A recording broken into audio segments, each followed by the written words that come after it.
We've got a team that's playing important games in December? What?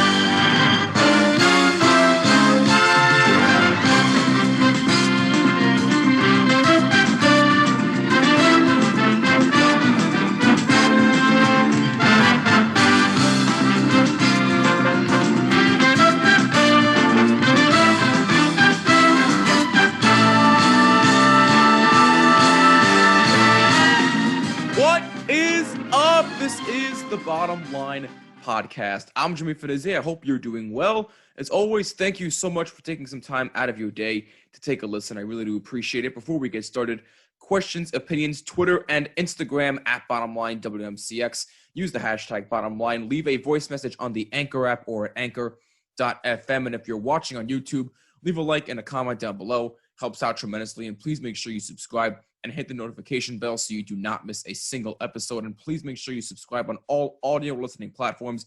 Just include Jimmy when searching for this podcast. First things first, I hope you had a wonderful Thanksgiving, Black Friday, and Cyber Monday. Whatever you're celebrating nowadays, I hope you had a wonderful holiday with you and your family and your loved ones. We are in the final month of 2020. Can you believe it? And this has probably been one of the worst years ever, but thankfully it is coming to an end in a month. It is December 1st, 2020 at the time of this recording, 25 days until Christmas, and we are almost to 2021. Almost there, people. We can do this. Just one more month of this miserable year so we can look forward to a better and brighter future. But anyway, with that out of the way, again, hope you had a wonderful Thanksgiving. Took the week off last week because of the Thanksgiving break, obviously. But I am back. I'm ready to go. Neil will be joining me in the next episode, so don't you worry about that. Also, in case you missed the announcement I made on social media the other day about this, Neil and I are still working with the Jersey Shore Whalers hockey team as of right now, and unfortunately, because of what's been going on with the COVID spikes and everything, effective this upcoming Saturday, December 5th at 6 a.m. Eastern Time, all indoor youth and adult sports will be on full pause until at least January 2nd, 2021. So hopefully it will actually be a month of this, and Neil and I will be back and better than ever doing Whalers games. But you know what? We were very happy to get a few games in before this order is going to be taking place, and we hope that it will just last a month because we really want to get back to work with this team. But stay tuned for more details on that. But anyway, now with all that being said, we have a football team in the NFL that is actually playing for something. They've got important games in December. I'm talking about the New York Football Giants. As shocking as that may sound, nobody saw this coming. I certainly didn't. If you were to have told me at the beginning of the season that the New York Giants would be a 4-7 team, would win 3 games in a row after starting 1-7, and would actually be in first place in the NFC East, and actually are competing for a division title and to host a home playoff game, if you would have told me all of that would happen, I would have said you were crazy. Yes, I know I had them going 10-6 this year, and obviously I knew I was going to be dead wrong on that, and I am, obviously, but I did not think that this team was a playoff contender. But boy, oh boy, what they're doing right now, they're proving quite a bit to me. And look, you got to give credit where credit's due. Joe Judge and that entire coaching staff are doing one hell of a job with this team. And it's very, very clear that Joe Judge and his supporting cast, they're the right people for this job. I mean, they know what they're doing. So got to give them a whole lot of credit. Here's where we stand right now at the time of this recording, December 1st. 2020. The New York Football Giants, I know that they technically are tied with the Washington football team for first place in the division, but let's face it, the Giants are in first, no question about that, at least to me. So the Giants are in first place at 4-7. Washington also at 4-7 in second place. Philadelphia, who just looks god awful at this point, are 3-7-1, third place in the NFC East, and the Dallas Cowboys, who also do not look that great, are 3-8 and are in last place in the NFC East. And by the way, just real quick, because I want to get this out of the way. If you're the Eagles, I think it might be time to clean house at this point. I mean, not to say give up on Carson Wentz, but I mean, the GM's got to go. Doug Peterson needs to go. And look, if I'm them, I'd bring in new guys to actually help Carson Wentz. Because look, as awful as he's been this year and as turnover prone as he has been throughout his career, it's not all his fault. Yes, he makes some terrible, terrible decisions. But doesn't every single quarterback? Now, I get it. He's only 28 years old, but he's in year 5. And he needs to cool it with the turnovers. I understand that. But can we at least get him a little bit of help? I mean, the only good player that he has right now is Dallas Goedert. That's it. He has nobody else. And yes, again, he has to clean up the interceptions. He currently leads the NFL with 15 interceptions, which is inexcusable. And he has definitely not looked like the $100+ million quarterback that we were expecting him to be. But could we at least get him some help? That's all I'm saying. But enough with the Eagles, because we're not talking about them today. We're talking about the New York Football Giants. So as we stand right now, they have won 3 games in a row. They have beaten the Washington football team, the Philadelphia Eagles. They had their bye week, week 11. And then this past week, they beat the Cincinnati Bengals without their star quarterback, Joe Burrow, who is unfortunately done for the year with a torn ACL, MCL. Basically, every single ligament in his knee is torn. I forget which knee it is exactly, but all the best to Joe Burrow. That's going to take at least a year or two before he's back. But hey, I don't want to rush it. Don't rush this kid back. If you rush him back and he tears that again, we're going to have a whole world of trouble. So, Joe Burrow, all the best to you out there. But they beat the Bengals this past week.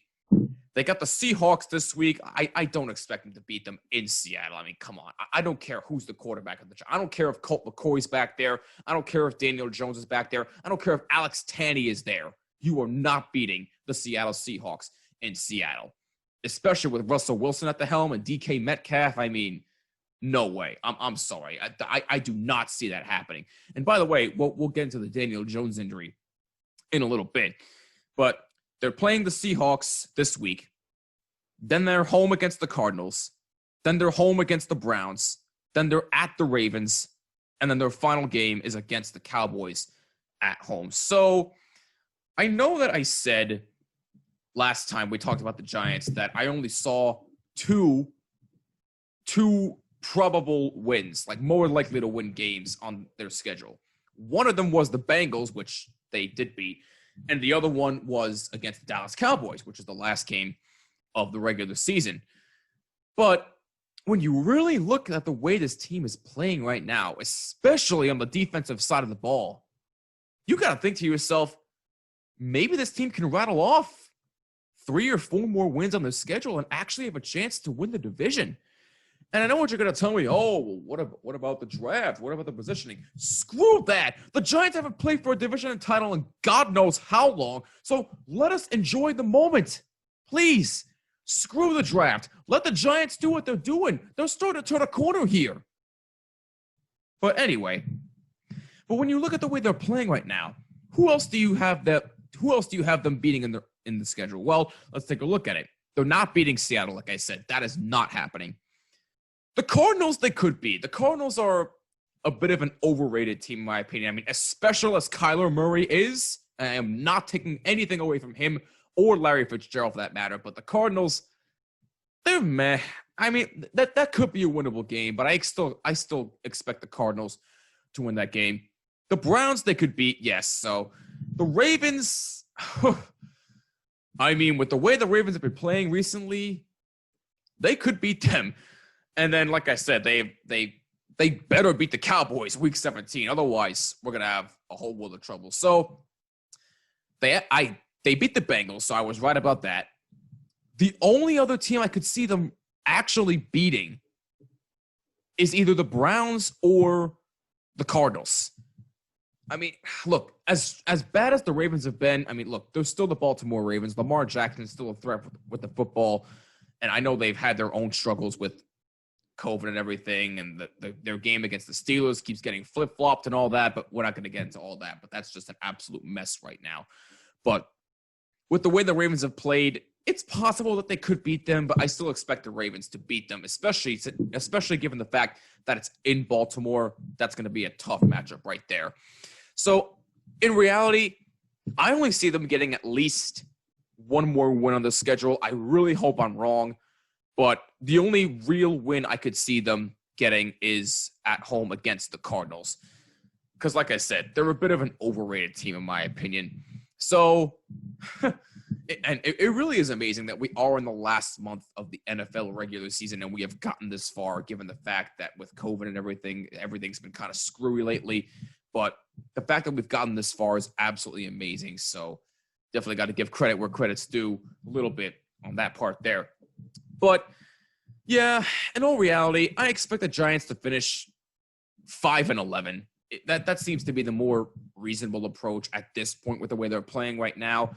And you know what? I would gladly take a 5-11 record. But if they somehow go 6-10, 7-9, and win the NFC East, then all bets are off right there, because that alone would be a successful season. Just winning the division and getting that home playoff game will be enough to say, whoa, all right, that is a successful season, considering the fact that where they were for the past God knows how many years, and now they're starting to turn this corner right now.